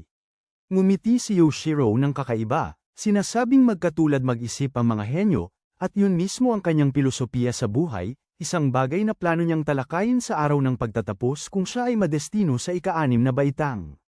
Ipinagpatuloy ni Yoshiro ang kanyang pagsasalita, sinasabi kay Satoru na hindi niya kailangang makonsensya o mahiya. Tungkol sa paggamit kay Misato bilang pain, dahil ang mabuti at masama ay dalawang mukha lamang ng iisang barya. Mga ginagawa ng mga tao para punan ang kanilang mga kakulangan, isang paraan ng pag-iisip na sobra-sobra kaya't nakaramdam ng pangingilabot si Satoru. Ipinagpatuloy ni Yoshiro na siya mismo ay gumawa na ng iba't ibang bagay para mapalapit sa isang tao, minsan direkta, minsan hindi direkta, kahit gumagamit ng mga hindi magandang paraan, at sinabi niyang masaya ito. Sa kawalang malay, tinanong ni Satoru kung kasintahan ba yun, at sumagot si Yoshiro na, para itong pag-ibig sa isang banda, dahil pareho itong paraan para punan ang butas sa puso ng isang tao. Pagkatapos, inabot niya ang glove compartment at tinanong si Satoru kung gusto niya ng candy, pero nang sumilip si Satoru sa loob at nakita ang walang lamang kahon ng candy, sinambit ni Yoshiro ang isang pangungusap na tila gumuho ang buong mundo ni Satoru, dahil hindi naman pala ito ang kotse ko. Sa isang saglit na yon, naintindihan ni Satoru ang lahat. Hindi isang estranghero ang killer. Ito ang mismong gurong pinagkakatiwalaan niya. Habang nakangiti pa rin, ipinagpatuloy ni Yoshiro ang kanyang salaysay, na sinasabing ang pinakamasayang sandali. Sa buhay ng isang tao ay laging nagbabago, at para sa kanya, ang sandaling iyon ay ngayon mismo, ang sandaling mapupuno niya ang puwang sa kanyang puso sa pamamagitan ng paghahanap sa kanyang hinahangad at pagtatangkang mapasa kanya ito. Habang mas maraming pagsubok ang hinaharap, mas malaki ang kaligayahan sa pagtagumpay sa mga ito. Kinumpirma ni Yoshiro ang kasinungalingan ni Satoru, sinasabing hindi lamang siya nagpanggap na may dumukot, kumilos siya nang may katiyakan na mayroong ganoong tao. Inamin niya na noong una ay tumanggi siyang maniwala, hindi matanggap na mayroong makababasa ng kanyang isipan. May mayabang na kasiyahan niyang isinalaysay ang buo niyang plano, sinasabing hindi niya nakilala si Satoru bilang kanyang kalaban hanggang nakita niya itong sumusunod kay Aya. Noong araw na pinasakay niya si Satoru at ang kanyang ina pauwi ay noong araw din sana niya isasagawa ang kanyang plano kay Aya, pero nakakatawa, napayuhan pa niya ang mismong batang umagaw sa kanyang target. Iyon ang pangalawang beses na nasira ni Satoru ang kanyang mga plano, at nagsimula siyang maghinalang hindi iyon nagkataon lamang. Kaya naghanda siya ng isang huling patibong, hinikayat niya ang malungkot na si Misato na dumalo sa mga laro ng ice hockey. At pagkatapos ay ipinaalam ito kay Hiromi, batid na sasabihin ni Hiromi kay Satoru, at kung magpakita si Satoru, ang kanyang hinala ay magiging katiyakan na si Satoru ang kanyang kaaway. Ang kanyang plano ay gumana ng walang aberya. Binigyan niya si Misato ng inuming may pamperga para akitin siya sa palikuran, at inayos ang pagpapadala mula sa Shiratori Foods para ang truck ay lumitaw sa tamang oras, lumilikha ng isang huwad na eksena para linlangin si Satoru. Ang bawat piraso ng palaisipan ay bumagsak ng perpekto sa lugar, tulad ng kanyang plano. Sinabi niya na ito ang tunay niyang pagkatao, at ang kotse na sinasakyan nila ay espesyal niyang kinuha dahil marami pang iba na kapareho ng modelo at kulay sa lugar, kaya pwede niyang pagpalit-palitin bilang pangligaw anumang oras. Naramdaman ni Satoru na para siyang naging tanga na ang katotohanan ay nasa harap na niya pala noon pa man, at hindi niya nakita. Inalala niya ang bawat pahiwatig, bawat salita, bawat kilos ni Yashara. Naaalala pa nga niya na ang pangalang Yashara Gaku ay nasa listahan ng mga sospek na nakita niya sa bahay ni Sawada. Dahil naroon din ang pangalan ng kanyang ina, at dahil labis ang kanyang pagtitiwala kay Yashara, dinaya niya ang kanyang sarili at inalis ang kanyang guro sa listahan ng mga sospek. Ngunit ngayon, harapin ang malinaw na katotohanan, kailangan niyang tanggapin na ang mamamatay tao ay walang iba kundi si Yashara, na nakaupo mismo sa harap niya. Mabilis na bumabagtas ang sasakyan sa gabi, at nagsimulang bumagsak ang nyebe, na lumilikha ng isang magandang ngunit nagbabantang tanawin na naghuhudyat ng isang malamig na kamatayan. Ipinasok ni Yashara ang sasakyan sa ilalim ng tulay at huminto sa gitna. Sinabi niya kay Satoru na hindi niya maaring tanggalin ang kanyang seatbelt, na ito na ang katapusan ng laro para sa kanilang dalawa. Inamin ni Yashara na hindi pa rin siya makapaniwala kung paano nahulaan ni Satoru ang bawat galaw niya at sinira ang kanyang mga plano. Nakaramdam siya ng kilabot, para bang nakikita ni Satoru ang hinaharap. Sinabi ni Yashara na ang gagawin niya ay hindi dahil sa paghihiganti kay Satoru sa kabaliktaran. Humahanga talaga siya rito. Nakita niya ang pagpatay kay Satoru bilang kapalit ng kanyang sariling hindi natupad na pangarap. Sumigaw si Satoru, "Hindi ba't sinabi mong ito na ang katapusan ng laro para sa ating dalawa, Sensei?" Hindi sumagot ng direkta si Yashara. Sa halip, sinabi niya na magdadala ng kapayapaan si Satoru sa bayang ito, yun ang gusto ni Satoru, at para sa kanya. Personal niyang dadalhan ng kamatayan si Satoru, para lamang sa kanyang sariling kasiyahan. Sumigaw si Satoru sa pagkasiphayo, isinusumpa si Yashara at nanunumpa na hindi siya mamamatay hanggat hindi niya ito nakikitang nawawasak. Ngunit malamig na tugon ni Yashara na isa itong walang saysay na ambisyon. Sa isang pagdiin sa accelerator, bumulusok ang sasakyan sa nagyayelong ilog sa ibaba. Sa huling sandaling yun nalubog sa napakalamig na tubig, habang nauubos ang hangin sa kanyang baga at nawawala ang kanyang malay. Sumagi sa isip ni Satoru ang mga luha ng kanyang pinakamamahal, ang kanyang ina, ang kanyang mga kaibigan, si Kyo at Eri, ang babaeng naniwala sa kanya sa hinaharap. Giniginaw siya, wala siyang magawa, at tila muling tinanggap ng tadhana, lumulubog sa malamig na kadiliman. Sa nakakakilabot na salaysay mula sa mamamatay tao, sinimula ni Gaku Yashara ang kanyang kwento sa isang alaala mula sa nakaraan, isang silip sa kanyang baluktot at masamang pagkatao. Noong siya'y nasa ika-6 na baitang, isang kaklaseng babae ang nagdala sa kanya ng isang kahon na naglalaman ng mga 7 o 8 hamster, bunga ng pabayang pagpaparami, at hindi niya alam kung ano ang gagawin sa kanila. Iniuwi sila ni Yashara at nagsagawa ng isang eksperimento, pinuno niya ng tubig ang isang malaking bote ng alak at inihulog silang lahat doon. Pagkaraan ng 3 oras, pagkatapos ng hapunan, bumalik siya sa kanyang silid at nabighani sa kanyang nakita. Isa lamang hamster ang nakaligtas, nakatayo sa ibabaw ng mga bangkay ng iba upang hindi malunod.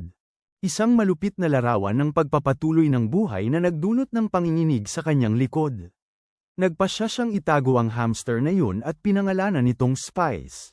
Ipinapaalala sa kanya ng pangyayari ang parabula ng Sinulid ng Gagamba, isang kwento tungkol sa isang makasalanang nagngangalang Candida, na hinatulan sa impyerno ngunit minsan ay gumawa ng isang gawa ng awa sa pamamagitan ng pagliligtas sa buhay ng isang gagamba.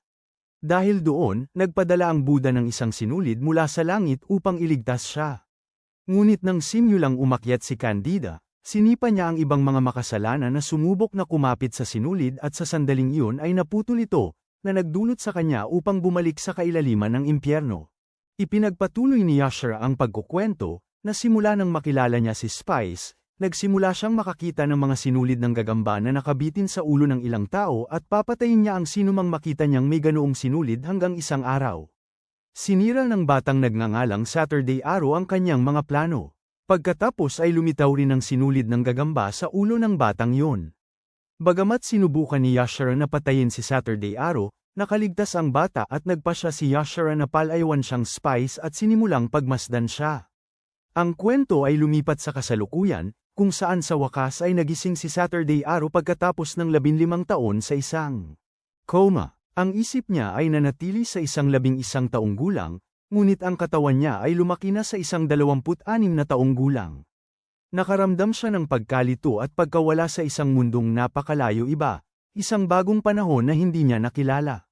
Ang kanyang ina, si Sakihiko, na may labis na pagmamahal at pagtitiyaga, ay ginugol ang nakaraang 15 taon na nag-uukol ng 4 na oras sa isang araw sa pag-aalaga sa kanyang katawan, tinitiyak na ang kanyang mga kasukasuan at kalamnan ay hindi man lalata. Gumamit pa siya ng isang EMS device sa huling 3 taon upang paghandaan ang araw na siya ay magising, at dahil doon, ang kanyang paggaling ay itinuring na isang himalang medikal. Paulit-ulit na ipinahayag ni Dr. Kitamura ang kanyang pagkamangha sa kanyang kalagayan. Bagamat nagkamalay si Saturday Arrow, nawala sa kanya ang karamihan sa kanyang mahahalagang alaala, lalo na ang mga may kaugnayan sa pangyayaring nagdulot sa kanya ng pagkakoma. Ang mga alaalang yun ay tila nakatago sa likod ng isang saradong pinto sa kanyang isipan. Nababasa at nauunawaan niya ang mga komplikadong salita ng mga adulto tulad ng pagtitiis, heart monitor, at pakiramdam ng kawalan, isang senyales na ang mga alaala mula sa kanyang 29 na taong gulang na timeline ay naroon pa rin sa isang lugar. Gayunpaman, hindi niya maalala ang mahahalagang pangyayari noong bata pa siya. Ang pagkakasalungatang ito ay lubos na nagpagulo sa kanya tungkol sa kanyang sarili. Nagsimula ang bagong buhay ni Saturday Arrow sa muling pagkikita sa kanyang mga dating kaibigan. Sina Kenya at Hiromi ay malalaki na at matagumpay, si Kenya ay naging isang abogado, at si Hiromi ay isang doktor. Dinalaw nila siya sa ospital, at nagkaroon si Saturday Arrow ng masayang usapan sa kanila tungkol sa mga bagay na walang gaanong halaga. Ngunit napansin niya na tila may gustong itanong si Kenya na importante ngunit nag-aalangan. Siguro dahil nagbabala ang kanyang ina na mag-ingat. Tila pilit siyang pinipigilan ng kanyang ina na alalahanin ang nakaraan. 15 taon siyang nabuhay para lamang sa kanya, at naramdaman ni Saturday Arrow na kung ayaw niyang maalala niya, marahil hindi na lang niya susubukan. Gayunpaman, isang mapagpalad na pagkikita ang bumago sa lahat. Sa kanyang pagsasanay sa rehabilitasyon, hindi inaasahang muling nakatagpo ni Saturday Arrow si Hinazuka Kiyo, ang babaeng minsan niyang isinugal ang kanyang buhay upang iligtas noon. Si Kiyo ay kasal na ngayon kay Hiromi at naging Sehita Kiyo. Hawak niya ang isang napakagandang batang lalaki na pinangalanang Murai, na ang ibig sabihin ay kinabukasan. Ipinagtapat ni Kiyo kay Saturday Arrow na nakonsensya sila sa paghanap ng kaligayahan habang siya ay nakahiga at hindi gumagalaw, na para bang iniwan nila siya. Ngunit tiniyak sa kanya ni Saturday Arrow, na may pag-iisip na higit sa kanyang inaalala, na hawak niya ang kanyang sariling tadhana at hindi nila kailangang makonsensya. Naniniwala siya na ang taong siya ngayon ay resulta ng kanyang sariling mga pagpili. Umiiyak na nagpasalamat si Kiyo kay Saturday Arrow, sinasabing minsan niyang naisip lamang ang isang malungkot buhay, pero ngayon mayroon na siyang pamilya at lahat ng iyon ay dahil sa kanya. Ang mga salitang iyon, kasama ang larawan ni Murai, ang kinabukasan na tinulungan niyang likhain ay labis na nakaantig kay Saturday Arrow, kahit na hindi niya maalala kung ano ang eksakto niyang ginawa, isang ningges ng determinasyon ang muling nagliyab sa kanyang puso. Dahil sa bagong layunin, seryoso si Saturday Arrow sa kanyang rehabilitasyon, hiniling sa doktor na doblehin ang kanyang schedule ng pagsasanay, umaasa na makalakad sa labas sa lalong madaling panahon. Sa panahong ito, nakipagkaibigan din siya sa isang batang babae na nagngangalang Kumi, na ginagamot para sa leukemia at malapit ng operahan. Gamit ang kanyang sariling karanasan, hinikayat niya itong maging matapang, sinasabi sa kanya na para makahanap ng lakas ng loob, isipin niya ang mga ngiti ng mga mahal niya sa buhay at syempre, dapat ngumiti rin siya. Ipinakita ng dalisay na pagkakaibigang ito na ang kabaitan at pagnanais ni Saturday Arrow na protektahan ng iba ay hindi nagbago. Gayunpaman, ang biglaan niyang kasikatan ay nakaakit din ng pansin ng mga paparazzi mula sa mga magazine ng tsismis, na lihim siyang kinunan ng litrato sa patio ng ospital. Kailangang may pumagitna para protektahan siya. Ang abalang ito ang naghanda ng entablado para sa huling paghaharap. Isang araw, may kakaibang lalaking lumitaw, nagpakilalang ni Shizano Manabo, isang politiko. Gayunpaman, nakaramdam si Saturday Arrow ng kakaibang pagkakakilala. Pagkatapos, ibinunyag ng lalaki ang tunay niyang pagkatao, siya si Gaku Yashara, ang guro ni Saturday Arrow nung ikalimang baitang, ang pumatay na sumubok lumunad sa kanya 15 taon na ang nakalipas. Kahit na hindi pa lubusang bumabalik ang mga alaala ni Saturday Arrow, nakipag-usap pa rin siya dito.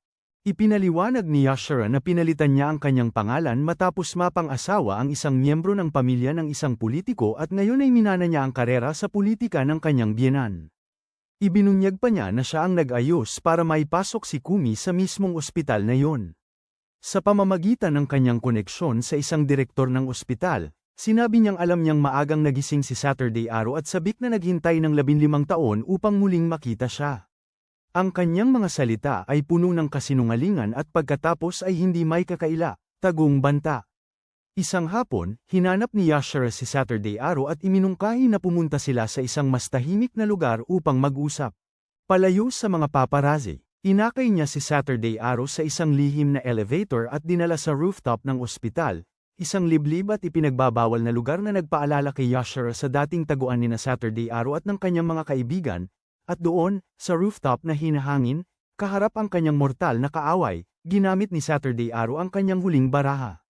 Ipinahayag niya na naibalik na niya ang kanyang mga alaala. Sa malamig na rooftop ng ospital sa ilalim ng kulay abong langit, ang huling paghaharap sa pagitan ni Saturday Arrow at ng kanyang mortal na kaaway ay sumapit sa kasukdulan habang papalapit si Yashara sa kanyang wakas. Nang ipahayag ni Saturday Arrow na nabawi na niya ang lahat ng kanyang alaala, ang huling mga piraso ng nakaraan ay bumagay sa kanyang isipan sa pamamagitan ng madamdaming pagkikita nila ni Hinazuka Kyo. Ang babaeng kanyang nailigtas ay isa ng masayang ina, at ang pagkakita sa kanya at sa kanyang anak na si Murai, kasama ang kanyang taus-pusong pasasalamat, ay gumana bilang isang malakas na kitilista na nagbukas ng nakasarang pintuan sa kanyang alaala. Sa wakas, naalala ni Saturday Arrow ang lahat. Naalala niya na iniligtas niya si Hinazuka mula sa isang malungkot na kapalaran. Pagkatapos, kasama ang kanyang mga kaibigan, nagsikap silang tiyakin na hindi na malungkot sina Aya at Masato, at naging sila sa mas mahirap na puntirya para sa Maninila. Ang lakas ni Saturday Arrow ay hindi lamang nagmula sa mga naalalang alaala, kundi sa walang sawang suporta ng kanyang mga kaibigan. Sa isang pag-uusap nila ni Kenya, nalaman niya na hindi siya pinabayaan ng kanyang mga kaibigan. Ipinaliwanag ni Kenya na sinadya niyang iwasan ang pag-usisa sa nakaraan para bigyan si Saturday Arrow ng panahon upang gumaling sa pisikal at mental. Ngunit kung balak na naman ni Saturday Arrow na lumaban ng mag-isa, hindi nila ito papayagan. Ibinunyag ni Kenya na sa loob ng 15 taon na pagkakakoma ni Saturday Arrow, ang matapang na ginawa ni Saturday Arrow ay naging isang inspirasyon sa lahat. Si Hiromi, matapos bisitahin si Saturday Arrow sa ospital, ay naging doktor, at si Kenya ay naging abogado at patuloy na nakipagtulungan kay Sawada para hanapin ang sumalakay kay Saturday Arrow. Sila ay lumaki mula sa mga bata at naging malalakas na adulto, sabik na abutin ang kanilang bayani at lumaban kasama niya. Ang mga salita ni Kenya ay umalingaw-ngaw sa isip ni Saturday Arrow gaya ng mga salita ni Eri tungkol sa kagustuhang magtiwala sa isang tao para sa kanyang sarili, at natanto ni Saturday Arrow ang isang katotohanan. Hindi siya nag-iisa, mayroon siyang mga kaalyado at tunay na kaibigan na maaasahan. Dahil sa dagdag na kumpiyansang iyon, hinarap ni Saturday Arrow si Yoshiro, na nanatili, tulad noong 15 taon na ang nakalipas, na nahuhumaling sa ideya na kaya ni Saturday Arrow hulaan ang bawat galaw niya, na parang nakikita ni Saturday Arrow ang hinaharap, at kinumpirma iyon ni Saturday Arrow. Sa halip na matakot, tumawa ng nakakapangilabot si Yoshiro at isiniwalat ang kanyang huling plano, isang detalyadong pakana upang itulak si Saturday Arrow sa kamatayan. Alam niyang palihim na nire-record ni Saturday Arrow ang usapan, marahil ay tinatawagan si Kenya, ngunit wala siyang pakialam, dahil lipas na ang taning ng kaso na 15 taon na ang nakalipas, at ipinanindigan niyang hindi na siya gagawa ng anumang krimen. Sa halip, lumikha siya ng bagong krimen. Ibinunyag niya na ang Roman IV bag ni Kumi, na kinaibigan ng pasyenteng may leukemia na si Saturday Arrow, ay lalagyan ng nakamamatay na muscle relaxant sa ganap na 4:30 ng hapon, at ang mga fingerprint ni Saturday Arrow ay itinanim sa bag. Ang senaryo ni Yoshiro ay si Saturday Arrow, sa isang gawa ng awa para sa isang natatakot na batang babae na sasailalim sa operasyon, ay kumilos at pagkatapos ay pinahirapan ng konsensya at nagpakamatay sa pamamagitan ng paggulong ng wheelchair mula sa bubong, isang perpekto at hindi matatakasang bitag. Pinilit ni Yoshiro si Saturday Arrow na pumili, ibunyag ang sekreto ng pagkakita sa hinaharap para magkaroon ng maliit na pag-asang iligtas si Kumi, o manahimik at hayaan silang pareho na mamatay. Ngunit ubos na ang oras, at naniwala si Yoshiro na nanalo na siya, kumbinsido na ang mga sinabi ni Saturday Arrow tungkol sa hinaharap ay pawang kasinungalingan lamang. Gayunpaman, binaliktad ni Saturday Arrow ang sitwasyon sa pamamagitan ng isang psikolohikal na atake. Inalala niya ang isang pag-uusap kasama ang kanyang ina, na napagtanto na nabawi na niya ang kanyang mga alaala nang bumisita si Kyo. Hindi siya nagtangkang pigilan si Kyo dahil alam niyang lumaki na si Saturday Arrow at kailangang harapin. Sariling nakaraan, nabigyang inspirasyon si Saturday Arrow ng pilosopiya ng pagpupuno sa mga kakulangan sa sarili, isang aral na minsang itinuro sa kanya ni Yoshiro. Nakatingin ng diretso sa mga mata ng kanyang mga kaaway, ipinaliwanag ni Saturday Arrow na matagal nang natapos ang laro nila, at siya ang tunay na panalo dahil nailigtas niya ang lahat. Si Hinazuka Kyo, Nakanishi Aya, Hiromi, at maging ang kanyang sariling ina, na pinatay ni Yoshiro sa orihinal na takdang panahon. Ibinunyag niya ang kanyang pinakamalaking lihim na inulit niya ng maraming beses ang kanyang buhay, at dahil dito, alam ni Yoshiro ang kinabukasan, nagawa niyang wasakin ang lahat ng kanyang plano. Iyon ang dahilan kung bakit hindi mapatay ni Yoshiro ang sinumang konektado kay Saturday Arrow, kasama na si Saturday Arrow mismo. Sa loob ng 15 taon, hindi siya pinatay ni Yoshiro hindi dahil hindi niya kaya, kundi dahil ayaw niya. Si Saturday Arrow na ang naging dahilan ng pag-iral ni Yoshiro, ang kanyang layunin sa buhay, ang kanyang pag-asa, ang tanging tao sa mundo na maaaring pumuno sa kawalan sa kanyang puso.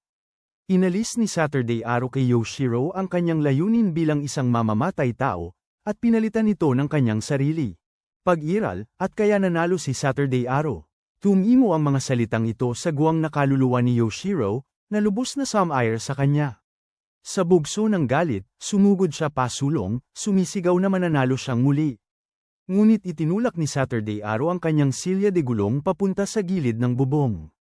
Hindi napansin ni Yoshiro na humahakbang siya sa huling patibong. Sumugod siya upang hawakan si Saturday Arrow, ngunit sa kanya naunawaan na matagal na niyang hinihintay ang sandaling ito.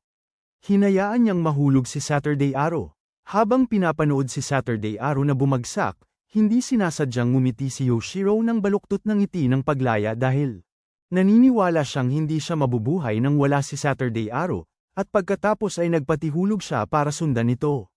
Ngunit ang pagkahulog ay pinagplanuhang mabuti. Sa pagkahulog, nakahanda na ang malaking air cushion na inilagay ng mga kaibigan ni Saturday Arrow na sina Kenya at ang iba pa. Nailigtas si Saturday Arrow, habang si Yoshiro ay nahuli agad at inaresto sa tangkang pagpatay. Ang perpektong plano ni Saturday Arrow, na binuo sa lubos na pagtitiwala sa kanyang mga kaibigan at malalim na pag-unawa sa pag-iisip ng kanyang kaaway, ay nagtagumpay. Sa mga sumunod na araw, pinag-isipan ni Saturday Arrow ang 15 taon na nawala sa kanya. Hindi na niya itinuring ang mga ito bilang isang kawalan, kundi bilang isang kayamanan dahil sa isang mundong kung saan siya ay nabura, ang kanyang mga kaibigan ay nakapagpatuloy sa masaya at buong buhay. Sa huli, siya ay naging isang manga artist, at ang kanyang gawa na My Hero ay isang refleksyon ng kanyang sariling buhay. Natagpuan niya ang kapayapaan at hindi na niya naranasan ang muling pagkabuhay, at para mas pagandahin pa ang buhay ng time traveler, sa isang gabing manyebe sa ilalim ng isang pamilyar na tulay, muli niyang nakita si Eri, ang batang babae na naniwala sa kanya nang walang pasubali. Ang kanilang muling pagkikita ay nagmarka ng bagong simula, isang kinabukasang ipinaglaban niya ng buong puso. Tunay na napuna ni Saturday Arrow ang kawalan sa kanyang puso at naging isang bayani sa bawat kahulugan ng salita. Dito nagtatapos ang anime. Column.